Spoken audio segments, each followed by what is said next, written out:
नमस्ते साथियों, आर्ट शिविर के दूसरे दिन आप सभी का फिर स्वागत है टॉक शो में। हमारे अतिथि भी हमारे बीच में आ गए हैं और जो कि हमारी चर्चा का विषय बनेंगे और जो हमारे कलाकारों से बात करेंगे, चर्चा करेंगे। और अतिथि हमारे बीच में आ चुके हैं। आज के हमारे अतिथि हैं रविंद्र भारद्वाज जी, जो कि वरिष्ठ कलाकार हैं। साथ ही साथ कलाविद प्रोफेसर शब्बीर हसन काजी सर भी हमारे बीच में अभी उपस्थित होने वाले हैं और आज की कला चर्चा को हम लोग शुरू करेंगे। साथियों, आज का जो आयोजन है, आज के जो पेंट है, कई आर्टिस्ट ने अपनी अधिकतर पेंटिंग्स हैं वो पूरी करने की कोशिश की है और कई पेंटिंग्स पे अभी काम चल रहा है। और ऐसा नज़ारा, अद्भुत नज़ारा, एक आम इंसान आर्टिस्ट से जुड़ता है तो बहुत खूबसूरत जो नज़ारा पेश होता है वो यहाँ पे है। और महिलाएं, पुरुष, युवा सभी इस कैंप का हिस्सा हैं और बेहतरीन से बेहतरीन पेंटिंग बना रहे हैं। उनसे हमने बात की तो एक अभी पेंटिंग बनी है, उसमें उन्होंने उड़ीसा में जो ट्रेन हादसा हुआ है उसको यहाँ पे पहिए के जरिए दिखाया है। आर्टिस्ट से बात की तो उन्होंने बताया कि अगर इंसान के हाथ से जो पहिया जिसे वो कंट्रोल करता है, अगर वो इंसान के हाथ से जरा सी भी गलती हो जाए तो उस पहिए से लाखों जानें जा सकती हैं। इस तरह की अद्भुत पेंटिंग्स और अद्भुत सामाजिक संदेश वाली पेंटिंग्स यहाँ दिखाई जा रही हैं। और आप अपने पीछे भी देख सकते हैं, आर्टिस्ट अपने काम में बिल्कुल लगन के साथ अपना काम कर रहे हैं। रविंदर सर ने शांति निकेतन से पास आउट किया है और के.जी. सुब्रमण्यम, गुलाम मोहम्मद शेख, जितने बड़े आर्टिस्ट हैं सब लोगों के साथ बहुत अच्छे से काम किया है। उनके सारे म्यूरल जितने भी बने हैं उन पे सर का हाथ लगा हुआ है एज ए सहयोगी के तौर पे। और जितने 10-15 कंट्री सर विजिट कर चुके हैं और आप अच्छे से सवाल कर सकते हैं, अच्छे से बातचीत कर सकते हैं, कोई भी क्वेश्चन हो। और नेशनल म्यूजियम के मेंबर हैं, जो national gallery of modern art है। तो कोशिश करिए कि पूरे वर्ल्ड आर्ट के बारे में जानते हैं, तो आपके जो भी क्वेश्चन हो, जो बातचीत हो, दिल खोल के पूछ सकते हैं। और अपने राजस्थान से हैं, गंगानगर के रहने वाले हैं। और जवाहर कला केंद्र में एक लेडी फिगर है जो गार्डन में रखा हुआ है, तो वो इनका है, जो सबसे फेमस एक फिगर है। और जवाहर कला केंद्र के जितने स्कल्पचर हैं वो रविंदर सर ने ही बनवाए हैं। इनके कार्य इन्होंने कैंप ऑर्गेनाइज किए थे एज ए कोऑर्डिनेटर, तो सारे जितने गार्डन में स्कल्पचर पड़े हैं सब इनके डायरेक्शन में हुए हैं। तो आप अच्छे से इनकी नॉलेज का एक्सपीरियंस ले सकते हैं। और एक मार्बल इंस्टीट्यूट है अमेरिका में, उसके रेगुलर टीचर हैं सर, और 10-15 साल से वहाँ पे रेगुलर जा रहे हैं और आने वाले 10-15 साल रेगुलर वहाँ पे पढ़ाएंगे।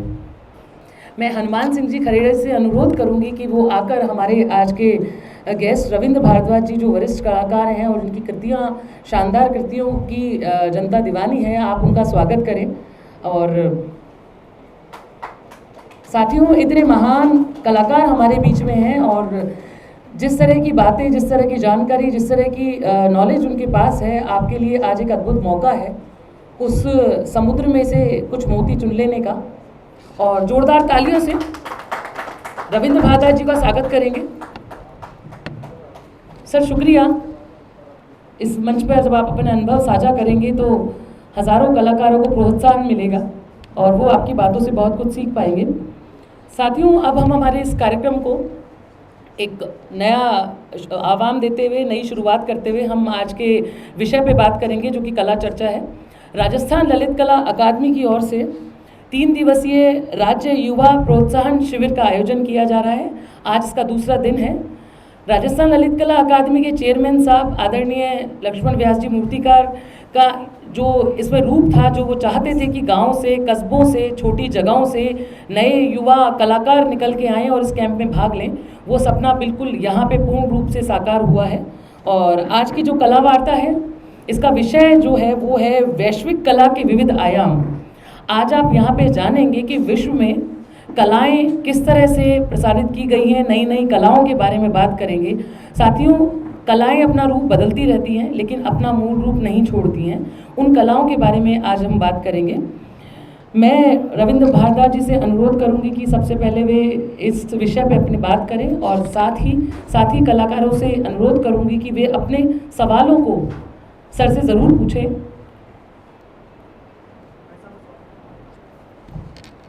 मैं आइए सर। हमारे चेयरमैन साहब लक्ष्मण व्यास जी मूर्ति का आपका बहुत बहुत स्वागत है। और सर आपकी प्रेरणा से ही ये जो कैंप आज एक प्रैक्टिकल रूप ले पाया है, ये सब आपकी वजह से ही है। साथियों पुनः जोरदार तालियों से स्वागत कीजिए। हमारे कमल जी आर्टिस्ट हैं झुंझुनू से, और वो हमारे संदीप जी राहुल के स्टूडेंट हैं। उन्होंने लक्ष्मण जी साहब का एक पोर्ट्रेट बनाया है, तो मैं संदीप जी और कमल जी दोनों को इनवाइट करता हूँ कि वो आइए और भाई साहब को पोर्ट्रेट गिफ्ट कीजिए। संदीप जी आप भी आइए, आपके शागिर्द हैं वो, आपने उनको सिखाया है। तो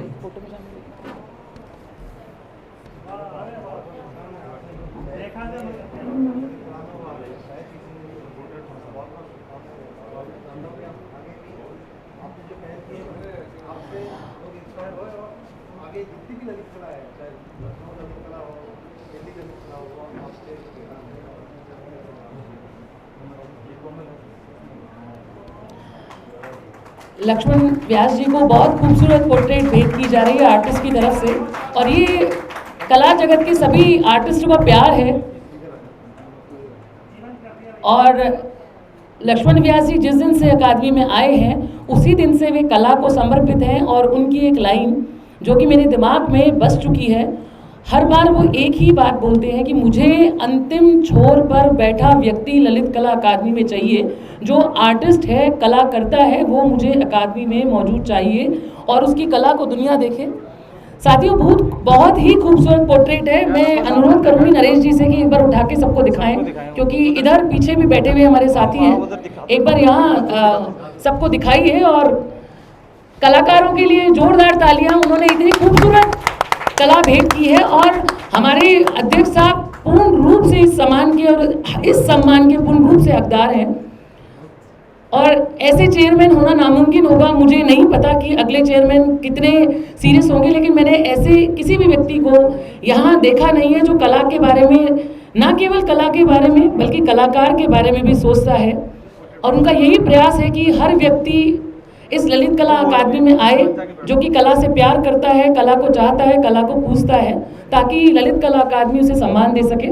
कमल कुमार जी, आपने बहुत खूबसूरत पोर्ट्रेट सर को भेंट किया है और आप इस मंच पे सम्मान के हकदार हैं। सर मैं चाहूँगी कि कमल जी को एक बार हम लोग इस खूबसूरत काम के लिए सम्मानित करें। और कमल जी वाकई आपने जीवंत चित्र प्रस्तुत किया है, बहुत ज़बरदस्त है, और कलाकार का सम्मान करें। साथियों तालियों से स्वागत होना चाहिए।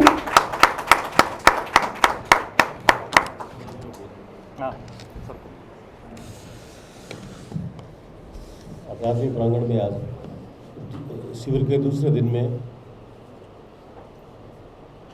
जब ये सम्मान मिलता है तो उतनी जिम्मेदारियां बन जाती है, क्योंकि सम्मान लेना इतना आसान नहीं होता जितना अपन जिस तरह से सोचते हैं कि सम्मान मिल गया अपने को, लेकिन जिम्मेदारियां बहुत बढ़ जाती हैं। आज हमें करीब 1 साल होने वाला है हमारी कार्यकारिणी का, तो मैं एक बात मानता हूं कि अकेला इंसान कुछ भी नहीं कर सकता। मैं इसका पूरा श्रेय मेरी टीम को देता हूं। मैं मेरे भाई चंद्रशेखर सैन, अमित अरित, लाखन सिंह, ममता जी, ज्योति, जितने भी मनोज टेलर जी, जितने भी हमारे पुरखाराम जी, सुरेंद्र जी, क्योंकि मैं हर वक्त हम लोगों के दिमाग में कला चलती है। हर वक्त अगर मैं मेरे से गलती हो जाए तो चंद्रशेखर भाई 2 मिनट मुझे कह देते हैं कि ये ऐसे ऐसे करिए आप। तो हमारे आपस में किसी प्रकार का कोई ईगो प्रेस्टीज नहीं है। हमें एक ही लक्ष्य हमारा कि आर्ट के लिए हम काम करें, और मैं सौभाग्यशाली हूँ कि मुझे इस तरह की टीम मिली है। कोई भी हमारा एक जना भी, क्योंकि हमारा किसी के अंदर मोह, किसी के लालच, मोह माया किसी के नहीं है। हम चाहते हैं कि आर्ट के लिए काम करें, और ये अकेला कोई भी आदमी, इंसान तो कम से कम नहीं कर सकता, भगवान की मैं कह नहीं सकता, इंसान नहीं कर सकता।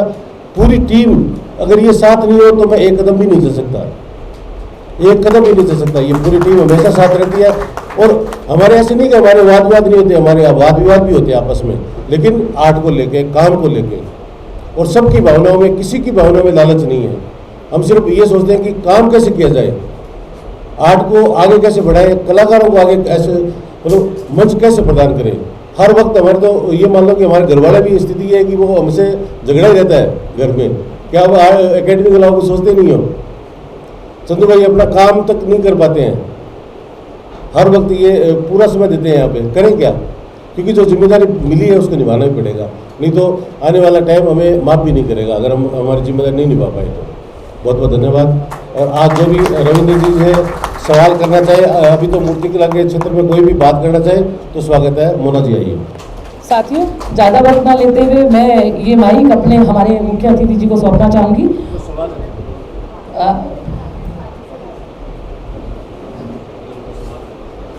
हमारे बीच में हमारे मुख्य अतिथि कलाविद प्रोफेसर शब्बीर हसन काजी जी आ चुके हैं। सारे युवा कलाकार आपसे सुनना चाहते हैं और आपकी बातों से बहुत कुछ सीख पाएंगे। मैं हमारे चंद्रशेखर सेन जी जो कि कोषाध्यक्ष हैं, उनसे अनुरोध करूंगी कि हमारे अतिथि का स्वागत कीजिए।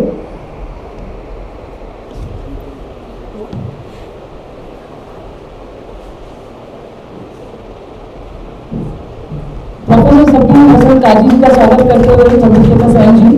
साथियों, तालियों की जो गड़गड़ाहट है वो कम नहीं होनी चाहिए। कलाकार दूसरे कलाकार के लिए हर वक्त ताली बजाए, यही तो जरूरी है। और महान कलाकार और आप दोनों कलाकार आप लोगों के बीच में हैं। और साथियों, मैं चाहूंगी कि आपके मन में जो भी कला को लेकर सवाल है और नई वैश्विक कला आज के ज़माने में जो मॉडर्न आर्ट कला के बारे में, कला की संभावनाओं के बारे में जो भी सवाल आपके मन में है, आप कर सकते हैं, इस मंच पे आके कर सकते हैं। और हमारे एक्सपर्ट हैं वो इस जवाब देंगे और वो आपके जीवन को आगे बढ़ाने में काम आएगा। राजस्थान ललित कला अकादमी के राज्य युवा प्रोत्साहन कला का दूसरा दिन और कला वार्ता यहाँ चल रही है। सर, मैं सबसे पहला सवाल करना चाहूँगी रविंद्र भारद्वाज जी से, मोना शर्मा। सर, मेरा ये सवाल है कि जो वैश्विक कला के बारे में बात करते हैं और हमेशा कला में बदलाव होते रहते हैं, तो हम कमर्शियल आर्ट को कितना महत्व दें? एक आर्टिस्ट अगर उसको कला भी करनी है, वो कमर्शियल आर्ट में को कितना ज़्यादा अपने जीवन में महत्व दें और किस तरह से वो आगे बढ़े? और खासकर से महिलाओं के बारे में बात करना चाहती हूँ कि आप कितना चाहते हैं कि कमर्शियल आर्ट में वो उतरें, क्योंकि उनकी संख्या कमर्शियल आर्टिस्ट में हमेशा कम दिखाई देती है। कमर्शियल आर्ट से आपका क्या, अप्लाइड आर्ट के बारे में? सर, कमर्शियल आर्ट से मेरा तात्पर्य है जो कि आर्ट जो बड़े बड़े गैलरीज में बिकती है, जो एक तरह का एक जिसके लिए एक वर्ग है जो खरीदना चाहता है, रिच पीपल, अमीर लोग खरीदना चाहते हैं उस कला को, तो लोग क्या है उसी तरह में एक ही तरह की कला में चले जाते हैं कि जहाँ से पैसा आए। और कई बार कुछ आर्टिस्ट इसमें पिछड़ जाते हैं, लेकिन वो कला करते रहते हैं, तो कुछ आर्टिस्ट नामी हो जाते हैं कमर्शियल आर्ट को अपना के। तो मेरे सवाल है कि सर, क्या एक तरह की कला के इसमें आगे बढ़ना चाहिए जो मार्केट में बिकती हो, या आर्टिस्ट को वही करना चाहिए जिसका मन चाहे? नहीं, जहाँ तक बेचने का सवाल है, बेचने में तो जो सबसे बड़ी बात है, बहुत सारी चीज़ें काउंट करती हैं। सिर्फ आपका आर्ट ही काउंट नहीं करता है, आपके रिलेशन काउंट करते हैं, आप किस तरह से उसकी मार्केटिंग करते हो वो काउंट करता है। तो ये नहीं कह सकते कि भी जो अच्छा है वो बिकेगा या नहीं बिकेगा, वो बहुत सारी चीज़ों पे डिपेंड करता है। जैसे मैंने कई एक शोज़ किए बॉम्बे में, जब मैं बॉम्बे शो करने जाता था, जहांगीर में शो करने जाता था, किसी शो में बिकता था, किसी में नहीं बिकता था। और सबसे बड़ी बात यही होती है कि आपके किस लोगों के साथ में है। जैसे अंबानी के ये लोग हारमोनी शो करते हैं, तो उसके अंदर वो बेचते हैं क्योंकि उनके रिलेशन उस प्रकार के होते हैं। तो ऐसा कुछ नहीं है कि कमर्शियल बोल के कोई भी चीज़ बिक सकती है। आप उसको किस तरह से बेचते हो, किस तरह से उसका एग्जिबिट करते हो, इस पे डिपेंड करता है। एक बड़ा सिंपल बोलते हैं कि जो फूल होता है, वो फूल की पोजीशनिंग क्या है, कहाँ पे उसको रखा जाता है, उसके हिसाब से उसकी इज्जत बनती है। अगर वो अर्थी पे चढ़ जाता है तो जल जाता है, अगर सिर पे चढ़ जाता है तो मुकुट बन जाता है। तो हर चीज़ जो है वो डिपेंड करती है कि कमर्शियल बोल के कुछ नहीं, ऐसा कुछ नहीं है। एज ए कमर्शियल आप जो बोलते हो, कोई भी आर्ट बिकता है, कोई भी चीज़ बिकती है। सिर्फ आप एकेडमिक की जहाँ तक बात है, तो एकेडमिक बात हम कर सकते हैं कि उसमें एकेडमिक क्या क्वालिटीज़ हैं, क्या चीज़ें हैं। बट जहाँ तक सेल की बात है, सेल के अंदर तो आप कुछ नहीं कह सकते। कि किस तरह का, और बॉम्बे के अंदर बहुत सारी चीज़ें बिकती है जो दिल्ली के अंदर उस तरह के रिलेशंस नहीं होते, या यहाँ पे कुछ गैलरीज वाले बेच पाते हैं, कई जगह पे बेच पाते हैं, कहीं नहीं बेच पाते, वो उस पर डिपेंड करता है। तो सर क्या आर्टिस्ट को PR सीखना चाहिए इसके कोर्स में, मतलब आई मीन ये इनबिल्ट आर्ट है या इस कोर्स में करना चाहिए? क्योंकि सर PR तो इम्पोर्टेंट हो गया। हाँ, PR बहुत इम्पॉर्टेंट है, बहुत इम्पॉर्टेंट है।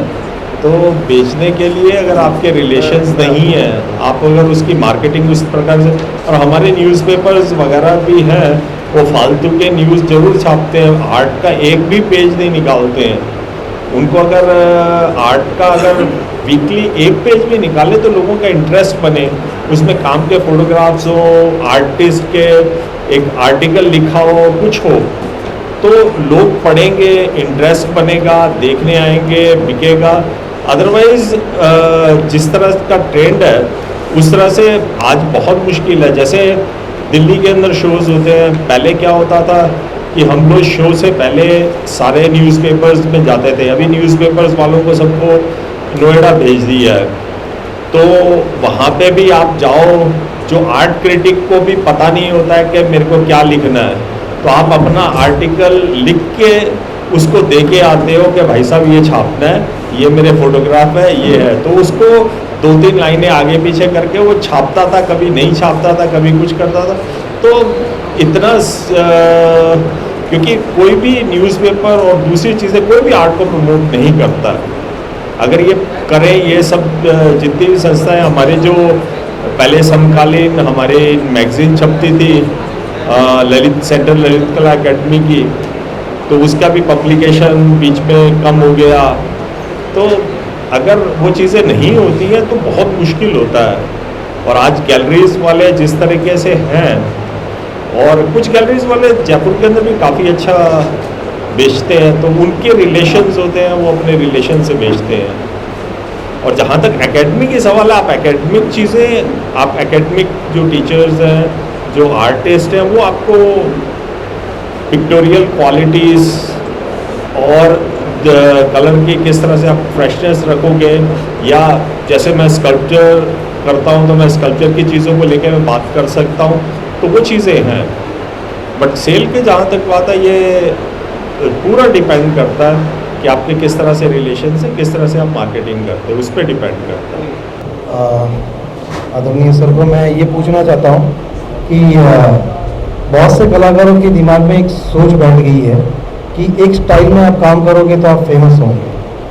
जैसे मैं वर्सेटाइल काम करता हूँ, मैं विविध आयामों में काम करता हूँ, एब्स्ट्रैक्ट भी करता हूँ, कंटेम्प्रेरी भी करता हूँ, रियलिस्टिक भी करता हूँ, तो मुझे जिसमें आनंद मिलता है मैं उसमें करता हूँ। लेकिन मैंने अधिकतर लोगों से ये सुना है कि एक स्टाइल को फॉलो करके काम करो तो आप फेमस हो सकते हैं। जैसे हम लोग देखते हैं कि हुसैन साहब, रजा साहब एक स्टाइल को लेके चले गए।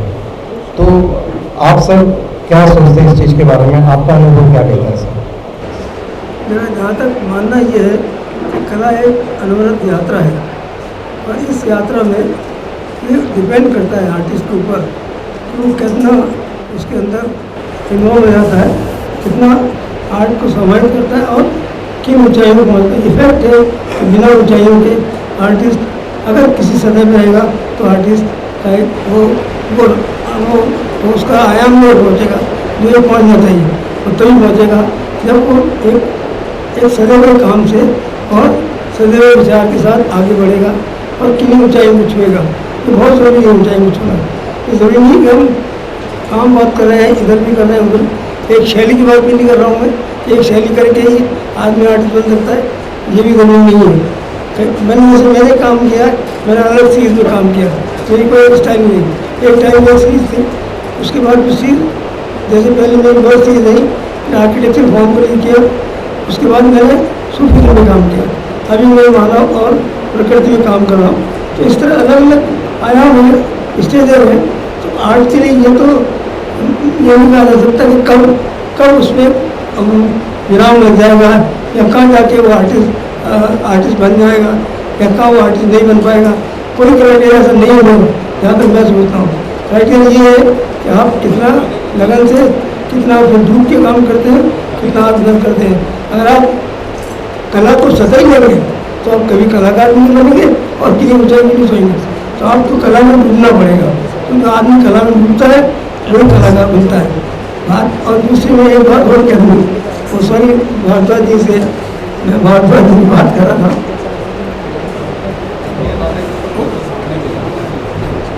मैं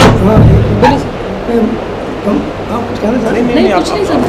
मैं तो ये कह रहा था कि ये जो सवाल किया था इन्होंने मैडम ने कि commercial art, actually commercial art और फिर उसको रिलेट किया हमने जो लोग काम कर रहे हैं या जो कमर्शियल आर्ट में अलग होता है, वो अप्लाइड आर्ट आपने सही फरमाया था कि वो अप्लाइड आर्ट है कमर्शियल आर्ट।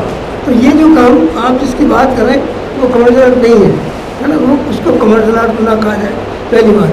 और दूसरी बात, जो आर्ट है वो आर्ट ही है, कोई सी भी आर्ट हो, चाहे वो क्लासिकल आर्ट हो, ट्रेडिशनल आर्ट हो या आज की कंटेम्प्रेरी आर्ट हो, आर्ट हमेशा आर्ट होती है। उसमें आप कोई डिफ्रेंशिएट नहीं कर सकते और कैटेगराइजेशन नहीं कर सकते, उसका ये भी नहीं कर सकते कि यह आर्ट बहुत ऊँची है, ये आर्ट बहुत नीची है। सब कलाएँ उत्तम है, चाहे वो कुछ भी हो, क्लासिकल आर्ट हो, ट्रेडिशनल आर्ट हो या आज हमारी समसामयिक कला हो। तो ये सारी कलाएँ हमारे लिए बहुत मतलब इसको क्या करें, जब तक हम उसके अंदर इबादत नहीं करेंगे कला की तब तक आप कहीं नहीं पहुँच सकते। तो आप चाहे क्लासिक कर रहे हैं, रियलिस्टिक कर रहे हैं, नेचर कर रहे हैं, रियलिस्टिक कर रहे हैं, ट्रेडिशनल कर रहे हैं या आज की कंटेम्प्रेरी आर्ट कर रहे हैं, जब तक आप उसमें अंदर नहीं रहेंगे, डीपली नहीं रहेंगे, आप कलाकार नहीं बनेंगे। इफेक्ट है। तो ये एक चीज़ है। कमर्शियल का यहाँ सवाल है बिकने का और ना बिकने का, उसका भी एक अलग से आयाम है, डिफरेंट डायमेंशन है। आजकल बहुत सारे ऑप्शन हाउस में उन्होंने एक तरह का फूबिया प्रयोग कर दिया है, मतलब कुछ नाम वो उछाल देते हैं, है ना, वो उछालने के बाद फूबिया हो जाता है, और फूबिया होने के बाद ऑप्शन हाउस में बड़ी ऊँची कीमतों की पेंटिंग बिक जाती है। तो वो एक अलग बिल्कुल ही कला, उससे मैं सोचता हूँ कला को एक तरह का नुकसान ही हो रहा है, कोई फ़ायदा नहीं हो रहा है, क्योंकि पेंटिंग जो है और जो कलाकार दूसरे उनका तो हर ऑप्शन हाउस में हर कलाकार को नहीं पहुँचती है, कलाकार वो पहुँचती है जिनको वो भी अक्सर आगे ले जाते हैं या उठा के रख देते हैं। बाकी दूसरे जो कलाकार हैं उनकी नॉर्मल प्राइस में पेंटिंग बिकती है और बिकती रहती है और बिकती रहेंगी। लेकिन उस ऑप्शन हाउस की तरफ आप देखिए, पूरे बिल्कुल अलग अलग जगह, अलग उनका एक एरिया है, उसका कोई संबंध ऐसा नहीं है, बिल्कुल वो वाकई कमर्शियल है। उन्होंने कहा सर वो कमर्शियल है, जो ऑप्शन हाउस है वो सारे कमर्शियल है, ये फैक्ट है। बाकी बात है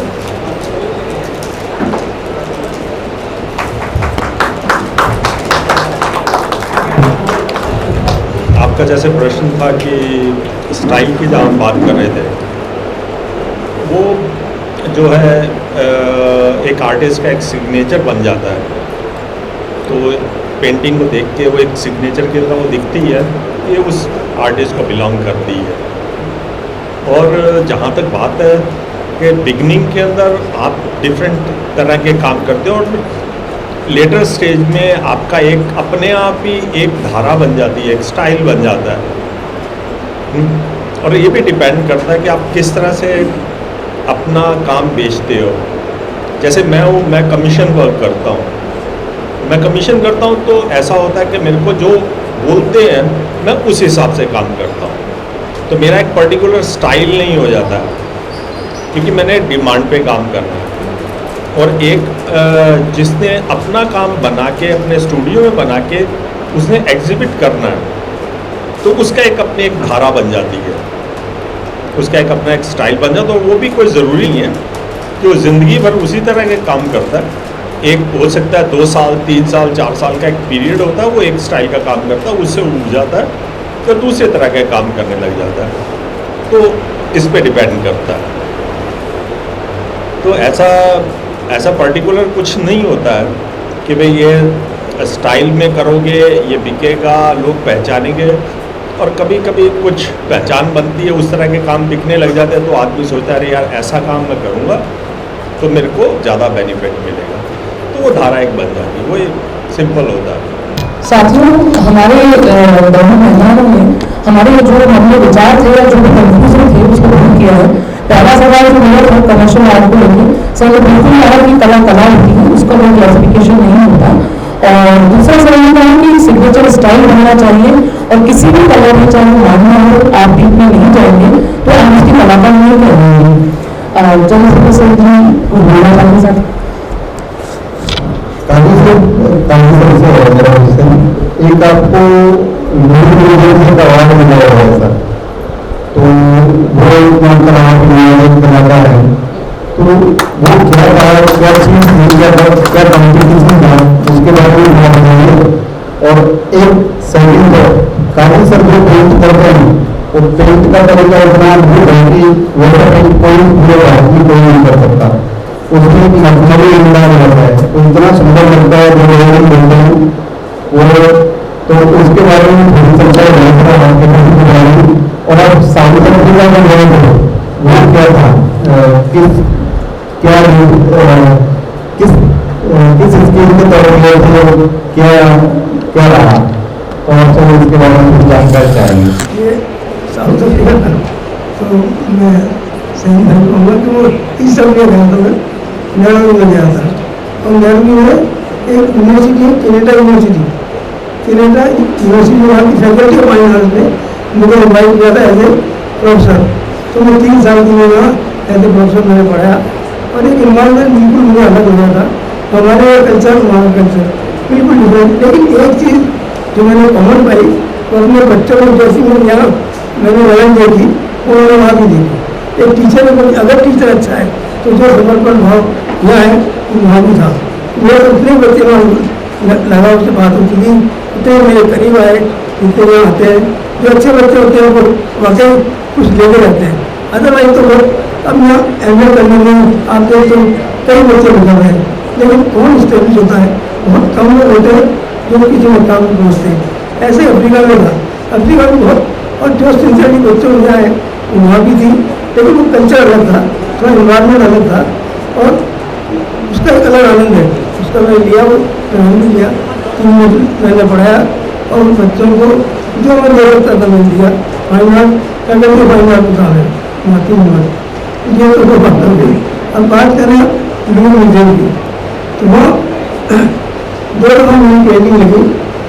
तो पहली दफ़ा में लगी थी पेंटिंग वो थी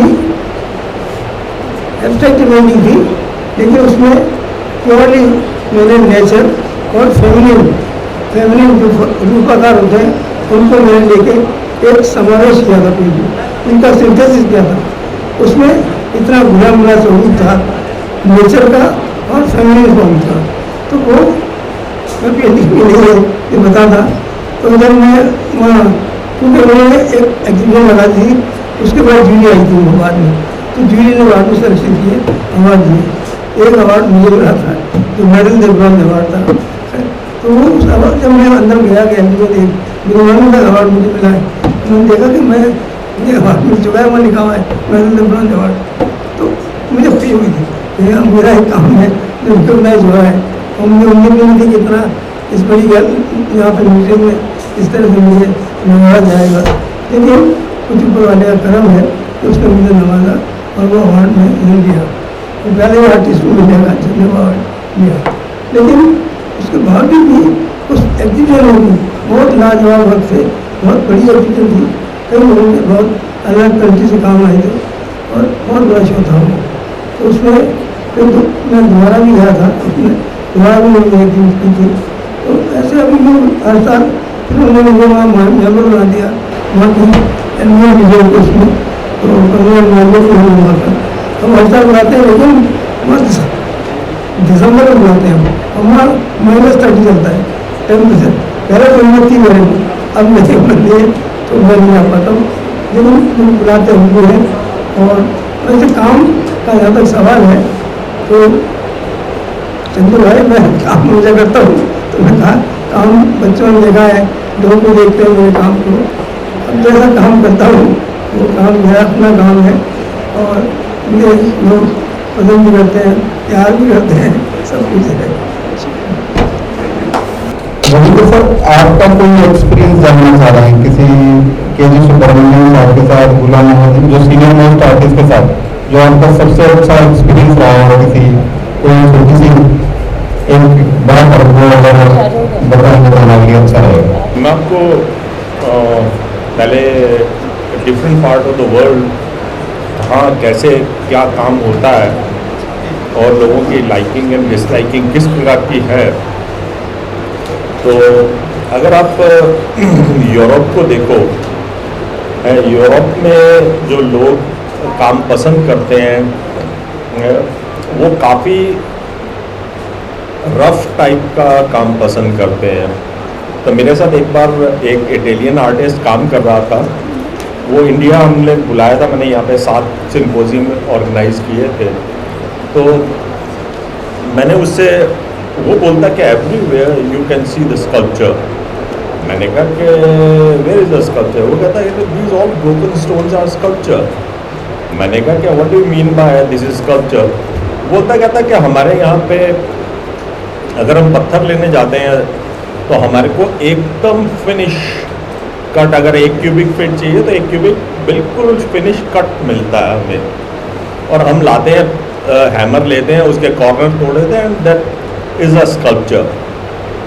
तो होता यह है कि आपका जो एनवायरनमेंट है, आप जिस एनवायरनमेंट में रहते हैं, आपकी लाइकिंग या डिसलाइकिंग, क्योंकि जो चीज़ आप हरदम देखते हैं वो आपके लिए आर्ट नहीं रह जाती, आप उसके विपरीत कुछ करना चाहते हैं। हम हर चीज़ को, क्योंकि हमारे यहाँ सड़क भी टूटी हुई मिलेगी, घर में भी टूटा हुआ कुछ प्लस्तर मिलेगा, कुछ मिलेगा, तो हम जो बनाना चाहेंगे बड़ा फिनिश, बहुत अच्छा से बनाना चाहेंगे, और वहाँ हर चीज़ क्योंकि नापी तोली हुई एकदम क्लीन मिलती है, तो थोड़ा उससे हटकर उनका जो रफ चीज़ होती है उसको पसंद करते हैं। तो ये जो सोसाइटी की लाइकिंग एंड डिसलाइकिंग बनती है वो उसके एनवायरनमेंट से बनती है। तो अगर आप देखो कि अगर इस तरफ आसियान कंट्रीज़ में जाओ, थाईलैंड जाओ, मलेशिया, वियतनाम, उस एरिया में जाओ, तो वहाँ पे आपको जो आर्ट करते मिलेंगे लोग, वो फ़ोटो रियलिस्टिक मिलेंगे, एकदम फ़ोटो रियलिज़म करते हैं वो लोग हैं। तो उनके पास छोटे छोटे स्प्रे गन्स होती हैं, उन स्प्रे गन से वो लोग स्प्रे करके और कुछ बहुत बारीक लाइन देके एकदम फ़ोटो रियलिज़म। आपको कभी कभी लगेगा कि मतलब उसे सीधा किसी को चिपका तो नहीं दिया, आप हाथ लगा के देखो, इतना ज़्यादा वो होता है। सेम वे में अगर आप अमेरिका को देखो, अमेरिका के अंदर 2 तरह का आर्ट बिकता है।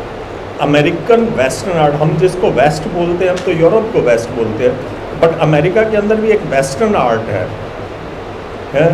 जो वेस्टर्न आर्ट है वो फ़ोटो रियलिज़म पे है, और जैसे अगर वो स्कल्पचर भी बनाएंगे, मान लो एक आदमी घोड़े के ऊपर बैठा हुआ बनाएंगे वो, तो उसको इतना ज़्यादा रियलिज़म करेंगे कि उसके अंदर जो असली की चेन लगाएंगे, असली का सब कुछ उसके अंदर लगाएंगे और वो पूरा स्कल्पचर बनाएंगे, तो आपको लगेगा कि बहुत ज़्यादा। और अभी तो वहाँ इतना ज़्यादा फिनिश काम हो रहा है, वो समझ में नहीं आता वो करते कैसे हैं। यहाँ तक के बालों को भी, हेयर्स तक को बनाते हैं वो लोग, तो इतना मतलब जैसे कि बॉडी से ही मोल्ड लेके बनाया होता है, इस तरह से लगता है।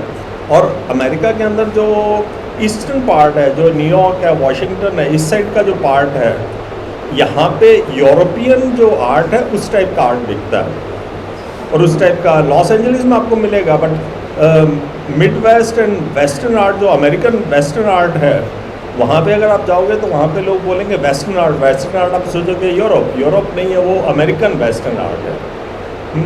तो वो वहाँ के आप म्यूज़ियम्स में जाओगे तो वो वहाँ के जो काउबॉयज़ या वहाँ के जो नेटिव अमेरिकन्स या इंडियन अमेरिकन्स थे, वो लोग करते थे। और अमेरिकन्स एक्सट्रीम में जाने वाले लोग हैं, कोई भी चीज़ करते हैं उसको बहुत एक्सट्रीम में करते हैं, तो उस टाइप का वो लोग आर्ट करते हैं।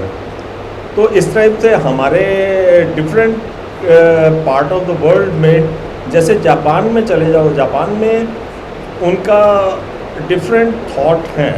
जैसे चाइना में आप जाते हो, चाइना में वहाँ पे उनके ताओइज़्म में, कम्युनिज्म में, तो उसके कारण वो लोग बड़ा सिंप्लिसिटी पे जाते हैं। वो नेचुरल फॉर्म्स को लेके उस पर वो लोग आर्ट करते हैं और वो नेचुरल फॉर्म्स को रखते हैं। नो डाउट वो लोग स्कल्प्ट भी करते हैं, बट वो नेचुरल शेप्स को ज़्यादा लाइक करते हैं। तो हर सोसाइटी की लाइकिंग और डिसलाइकिंग अलग अलग होती है, तो उस हिसाब से वो लोग उसको करते हैं। और जहाँ तक मेरा एक्सपीरियंस के बारे में जो बोला चंद्रप्रकाश जी ने, मैंने केजे सुब्रमण्यम के साथ काम किया, मैंने उनके साथ सैंड कास्टिंग में म्यूरल्स किए, जयपुरी फ्रेस्को में अभी हम लोग ऊपर बात कर रहे थे तो वो मैंने काम किया, और भी मैंने कई काम उनके साथ ब्लैक एंड वाइट म्यूरल्स वगैरह किया, तो भी मैं उनके साथ में था। तो मैं उनके साथ सारा कुछ ही काम करता था, क्योंकि जब मैं गया था तो मैं थोड़ा कारपेंट्री भी कर लेता था, मेरे पास रंदा भी था और भी था, तो मैं सारे के सारे उनके वुडन टूल्स जो होते थे वो मेरे को ड्राइंग करके देते थे, तो मैं उसको घिस घुस के उनको टूल्स को मैं सारे टूल्स उनको बना के देता था। और सैंड कास्टिंग का जो भी हम काम करते थे उसको लगाना ग्यारसी लाल जी आए थे वहाँ, तो उनके साथ में मैंने काम किया था सैंड कास्टिंग म्यूरल। और उनका जितना भी स्टील का काम था तो मैं वेल्डिंग करके स्टील स्कल्पचर भी करता था, तो वो मेरे को छोटा सा मैकेट बना के देते थे पेपर के अंदर, तो मैं उसको इनलार्ज करता था, जो भी मेरे को साइज़ बोलते हैं 2 फीट का बनाना, 2.5 फीट का बनाना, तो वो मैं इनलार्ज करता था। तो उनका मनीदा का जो काम करने का तरीका था वो पेंटिंग के अंदर पिक्टोरियल क्वालिटी देखते हैं। जो शांति निकेतन का जो होता है, शांति निकेतन के स्टूडेंट्स का, वो लोग पेंटिंग को as a picture, as a मतलब उसको टोटल पिक्चर कैसे बन रही है उसके हिसाब से वो लोग कंपोजिशन देखते थे। अगर आप कैलकाटा को देखोगे, कैलकाटा में वो कंपोजिशन को कहीं यूज़ कर देते हैं, बट रियलिज्म और जो स्किल है वो बहुत परफेक्ट है उनके पास, क्योंकि वो बहुत ज़्यादा ड्राइंग करते हैं। और जो हम लोग शांति निकेतन में जो ड्राइंग करते थे, हम लोग स्केचेस करते थे, हम मूव होता हुआ फिगर और कुछ हुआ, बस एक लाइन लगा दी पूरा, क्योंकि वो फिगर चला गया तो हमारे को हम पूरा भी नहीं बना पाए, बट उसका टोटल फील को हम पकड़ पाते थे। तो शांति निकेतन का काम करने का तरीका, बड़ौदा का काम कर, बड़ौदा में जो है वो थीम बेस्ड बहुत ज़्यादा करते हैं कि आप एक स्टोरी बनाते हो और उस स्टोरी के बेस के ऊपर कि मेरी ये थीम है, ये चीज़ है, मैं ये सोचता हूँ और उसके बाद में आप कोई भी पेंटिंग करते हो। मेरे को आप पेंटिंग दे दो, मैं उसकी पूरी थीम बना दूँगा, कोई ऐसी बड़ी बात नहीं होती, बट वो हर जगह का अपना एक स्टाइल होता है काम करने का, और उस तरह से वो सोचते हैं कि हाँ ये बिल्कुल करेक्ट स्टाइल है। शांति निकेतन अपने तरह से काम करता है, कैलकाटा अपने तरह से काम करता है, गवर्नमेंट कॉलेज जो है, और बड़ौदा अपने तरह से काम करता है। तो इस तरह से वो डिफरेंस जे में ज़्यादा, क्योंकि अप्लाइड आर्ट पे वो ज़्यादा फोकस करते थे, और क्योंकि बॉम्बे जो है, बॉम्बे में फिल्म के अंदर ज़्यादा वो वहाँ होता है काम, तो स्टूडेंट्स लोग सेट डिज़ाइनिंग और उसके अंदर भी जाते हैं, तो वहाँ जैसी ज़रूरत होती है उस हिसाब से काम करते हैं।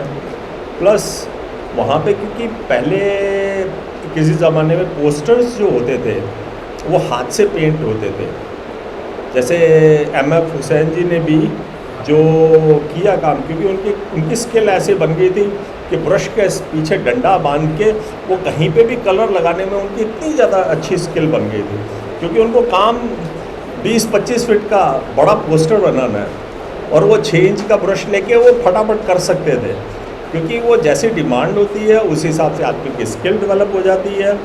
और जो उस समय जिस तरह से, और उन्होंने बाद में जो काम किया है वो एब्सोल्युटली डिफरेंट किया है, बहुत डिफरेंस है। वो भी उनका जो जर्नी थी, एक बिगनिंग के काम देखो और उसके बाद के काम देखो, तो उसकी जर्नी है,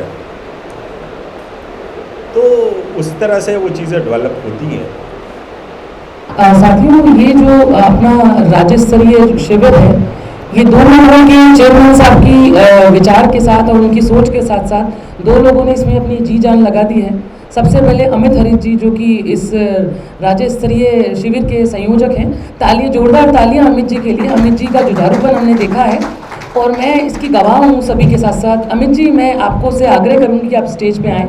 सब कलाकार इन्हें अपने बीच में डेली देखते हैं और ये कलाकारों के हितों के लिए एक जुझारू रूप से कार्य कर रहे हैं। एक सशक्त आर्ट कार्यकर्ता जिसे कहेंगे और बहुत जाने माने आर्टिस्ट हैं। सर, आप प्लीज़ स्टेज पे आएँ और स्वागत के लिए चंद्रशेखर सेन जी और जो भी आर्टिस्ट आना चाहें, आप ही के बीच के हमारे संयोजक साहब हैं और आप भी सभी साथियों जोरदार तालियों से अमित जी का स्वागत कीजिए। और बहुत जुझारूपन के साथ ये इस मेले में लगे हुए हैं और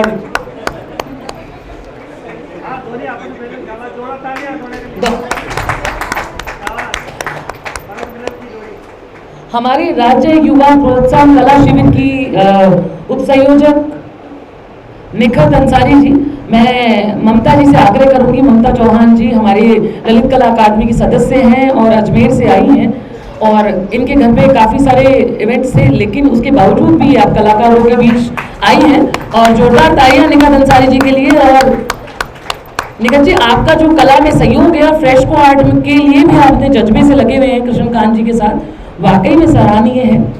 मैम पेपर मैशी से एक अलग तरीके का आर्ट करती हैं जो कि पेपर मैशी जैसा आर्ट है पर उससे ज़्यादा डिफरेंट आर्ट है। मैं जिन भी सहज लोगों को जानती हूँ उनमें से निखत जी एक है।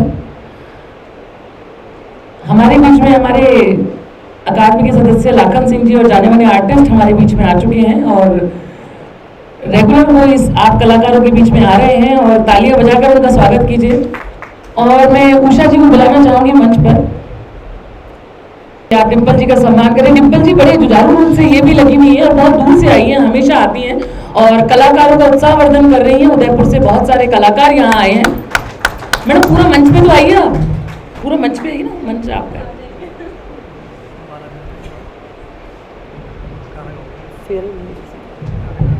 हाँ ठीक है। साथियों, अगर किसी के मन में कोई सवाल है तो आप पूछ सकते हैं। हाँ, उषा जी के मन में सवाल है, आइए उषा जी। सर, मैं पूछना चाहूँगी क्या किसी एकेडमी से ही सीखना ज़रूरी है? कोई किसी स्कूल से सीखा ना हो, किसी एकेडमी से सीखा नहीं हो और सेल्फ अपने आप से कुछ कर रहा है तो वो आर्टिस्ट है? क्योंकि कई बार देखा है कि ये स्कूल से ये एकेडमी से बच्चा सीखा हुआ है उसकी वैल्यू और जिसने सेल्फ अपने लेवल पे कुछ काम किया है उसका बहुत फ़र्क देखने को मिलता है। तो आप क्या सोचते हैं इसके बारे में? एक्चुअली ऐसा कुछ नहीं है कि आप एकेडमी से सीखे हैं नहीं सीखे हैं, इसका फ़र्क नहीं पड़ता आपकी कला पे। अगर आप किसी भी आर्टिस्ट के सानिध्य में रह के उससे किसी से सीखते हैं तो वो भी सीख सकते हैं, ऐसा कुछ नहीं होता है।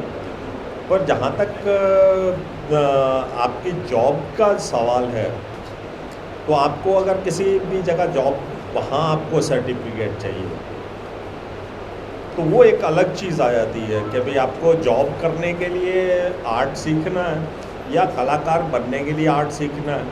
तो अगर आप कलाकार बनने के लिए आर्ट सीखते हो, बहुत सारे लोग होते हैं जो अपने सेल्फ सेटिस्फैक्शन के लिए काम करते हैं तो वो बहुत अच्छा आर्ट, बहुत लोग प्रशंसा नहीं भी करते बट इतना अच्छा काम वो घर पे रह के करते हैं, उनको ज़रूरत नहीं होती है। तो ये कलाकार, आपने जैसा पूछा कि कलाकार होगा या नहीं, हर आदमी कलाकार हो सकता है। वो अपने आप को जो एक्सप्रेस करता है वो कलाकार है,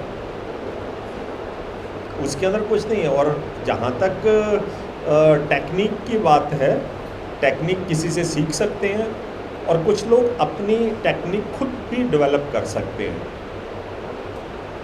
क्योंकि हर आदमी जो काम करता है, हर आर्टिस्ट के साथ ये होता है, काम करते करते वो अपने लाइकिंग डिसलाइकिंग के साथ अपनी टेक्निक को डेवलप करता है।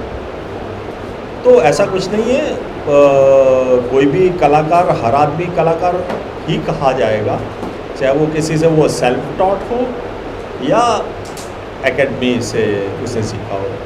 उससे कोई खास ऐसा कोई डिफरेंस नहीं है। मैं ये कहना चाहूँगा, ज़रूरी है, अगर आप डिग्री लेना चाह रहे हैं तो ठीक है, एजुकेशन लें और कहीं भी जाके डिग्री डिप्लोमा ले लें, लेकिन अगर स्वायत्त सुखाय के लिए काम करना है तो ऐसे बहुत से आर्टिस्ट हुए हमारे इंडिया में। आप जय स्वामीनाथन को ले लें, ये सतीश विशाल को ले लें, ये सेल्फ टोड आर्टिस्ट हैं। ऐसे ही रंजीत बाबा, ये भी सेल्फ टोड आर्टिस्ट है। ऐसे कई आर्टिस्ट और नामी गिरामी, ये ऐसे नहीं कि आप नाम ले रहे हैं तो कोई ऐसे नाम ले, लेकिन इन्होंने इस्टेब्लिश आर्टिस्ट हुए और बहुत उम्दा काम किया। तो बिना कोई डिग्री के, बिना उसके आदमी आर्टिस्ट बन सकता है। ऐसा नहीं है डिग्री लेके आर्टिस्ट बने, तो वो भी कोई जरूरी नहीं है। जो रविंद्रनाथ टैगोर थे वो कभी स्कूल नहीं गए थे, स्कूल भी नहीं गए थे वो। उन्होंने सारी एजुकेशन घर में ली थी है, और उसके बाद उन्होंने पोएट्री भी लिखी, पेंटिंग्स भी की, सब कुछ किया। तो वो आप अपने आप को एक्सप्रेस करते हो और अपने एक्सप्रेशन में कितने ऑनेस्ट होते हो उस पर डिपेंड करता है। और जहाँ तक फेमस होना और एप्रिसिएशन मिलने की बात है, तो उसके अंदर तो ऐसा है कि आप बहुत अच्छा काम करते हो, कुछ लोग जेलस होते हैं, आपको अप्रिशिएट नहीं करते। तो जो ये चीज़ें होती हैं, इसके अंदर आपको फेमस होंगे या नहीं होंगे, बट आपको सेटिस्फेक्शन है। आप अपना कुछ भी, डॉक्टर है, इंजीनियर है, कुछ भी है, उसके साथ अपना कर सकते हो, आर्ट कर सकते हो और अपने सेटिस्फेक्शन के लिए कर सकते हो, अपने लिए कर सकते हो, अपने अपनों के लिए कर सकते हो। तो उसमें कुछ नहीं है, सभी आर्टिस्ट होते हैं, कोई ऐसा नहीं होता। एग्जाम्पल दिए थे, अब डॉक्टर पढ़ते हैं, आप कह रहे हैं हर्षवर्धन बॉम्बे के आर्टिस्ट हैं, वो डॉक्टर है लेकिन बड़े नामी आर्टिस्ट हो गए, लेकिन वो डॉक्टर है लेकिन आर्टिस्ट हो गए। ऐसे कई लोग, ये आप रविन्द्रनाथ टैगोर की बात करें, लास्ट के आखिरी हिस्से में, जीवन के आखिरी हिस्से में जाके उन्होंने ड्राइंग्स बनाई, शुरू की। सारा जीवन तो उन्होंने साहित्य में बनाया और लास्ट में आके उन्होंने उनको ऐसा हो गया कि वो उसमें जुड़ गए और बहुत उम्दा ड्राइंग बनाई। तो ये कोई ऐसा क्राइटेरिया नहीं है किस चीज़ के कि निश्चित क्राइटेरिया हो, ऐसा कोई मैंने एग्जाम्पल दिया। क्योंकि इसके अंदर जो है पेंटिंग जो है ये बहुत ज़्यादा एब्स्ट्रैक्ट होती है, क्योंकि जब आप पोइट्री लिखते हो तो आप शब्दों के अंदर बंधे हुए होते हो, तो वो उससे ज़्यादा फर्दर जाना चाहते थे। तो उन्होंने पेंटिंग्स के थ्रू अपने आप को एक्सप्रेस करने की कोशिश की। बिगनिंग में तो वो करते थे, वो जो लिखते थे उसमें कुछ मिस्टेक्स हो जाती थी, उसको काट पीट के उसको करके कुछ लाइंस बनाते थे, कुछ करते थे, तो उसको एक आर्ट फॉर्म दे देते थे। परंतु आफ्टर दैट उन्होंने कुछ पोर्ट्रेट्स और डिफरेंट चीज़ों को लेके काम किया, क्योंकि वो ज़्यादा एब्स्ट्रैक्ट में जाना चाहते थे। तो वो हर विधा की अपने लिमिटेशंस होती हैं। जैसे मैं नॉर्मली बोलता हूँ, मैं NSD में भी पढ़ा, ये सेट डिज़ाइनिंग को लेके क्लासेस लेता था। तो मैं normally sculptural object in set, तो मैं सेट को लेके भी डिस्कस करता था, क्योंकि मेरी बैकग्राउंड स्कल्पचर का था, तो मैं टेक्निक्स को लेके करता था काम। तो मैंने जो पाया कि दोनों के अंदर एक डिफरेंस है। हम फाइन आर्ट के अंदर क्या होता है कि हमारा एक जर्नी होती है, हमारा एक थॉट प्रोसेस होता है, उस प्रोसेस का जहाँ एंड होता है वहाँ हम एक पेंटिंग बनाते हैं। तो जो व्यूअर आता है वहाँ से अपनी जर्नी शुरू करता है। हमने जो सोचा है, हमने जो किया है, वो एग्जैक्टली कन्वे होगा ये ज़रूरी नहीं है। तो जो व्यूअर है वो अपनी एक जर्नी क्रिएट करता है और उसके थ्रू वो अंडरस्टैंड करता है उस चीज़ को, उसके अंदर वो लाइकिंग डिसलाइकिंग अपनी बनाता है। जबकि थिएटर के अंदर या फिल्म के अंदर क्या होता है कि उसके अंदर एक स्क्रिप्ट होती है, हम शुरू से लेके व्यूअर को एक उसकी जर्नी क्रिएट करवाते हैं, एक नरेशन बनाते हैं, उस नरेशन के थ्रू हम उसकी एक जर्नी क्रिएट करवाते हैं और उस जर्नी के थ्रू हम एक व्यूअर को एक जगह पे लेके जाते हैं, एक पीक पर लेके जाते हैं जो उसे खुशी देती है या कुछ भी एक्सप्रेशन देती है। तो दोनों के अंदर पेंटिंग और फाइन आर्ट और थिएटर और फिल्म के अंदर ये डिफरेंस आ जाता है। बहुत बहुत धन्यवाद।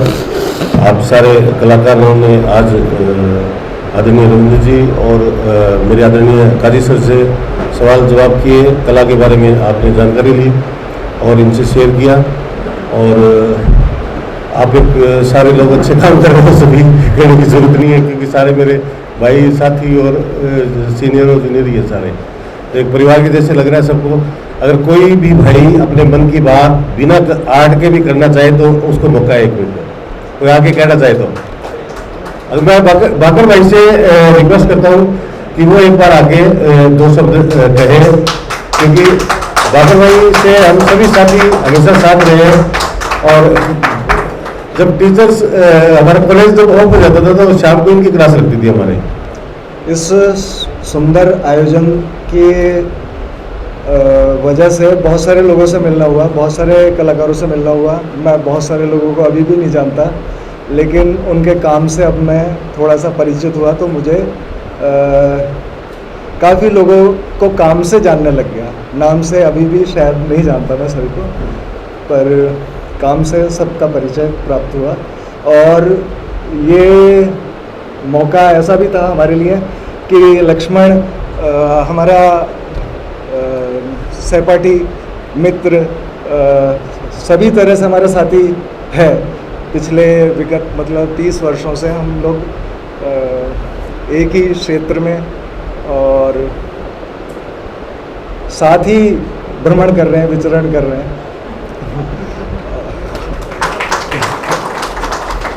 इस आयोजन से ये हुआ कि हम काफ़ी पुराने दोस्त, जूनियर सीनियर सभी से मिलना हुआ, नए लोगों के भी काम देखने को मिले।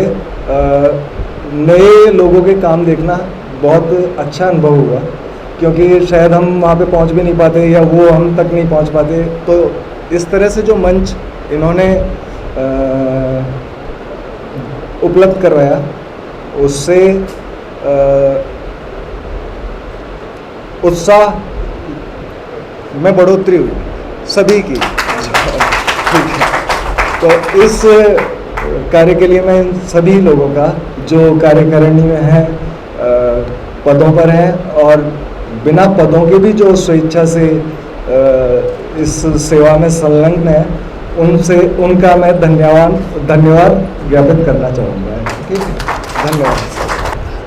अंत में मैं अकादमी के कोषाध्यक्ष चंद्रशेखर सेन जी से निवेदन करता हूँ आए और सबको धन्यवाद करें और कार्यक्रम की समाप्ति की घोषणा करें।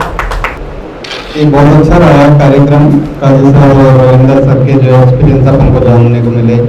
रविंद्र सर 20 से ज़्यादा देश घूम चुके हैं और काजी सर पूरा लाइब्रेरी की तरह हैं। 30 लोगों से ज़्यादा लोगों को PhD करवा चुके हैं और प्रोफेसर रहे हैं, पूरा वर्ल्ड घूमे हुए हैं। वो म्यूजियम के पूरे देश में एकमात्र आर्टिस्ट है जो परमानेंट मेंबर है, जो वर्ल्ड का सबसे बड़ा म्यूजियम है।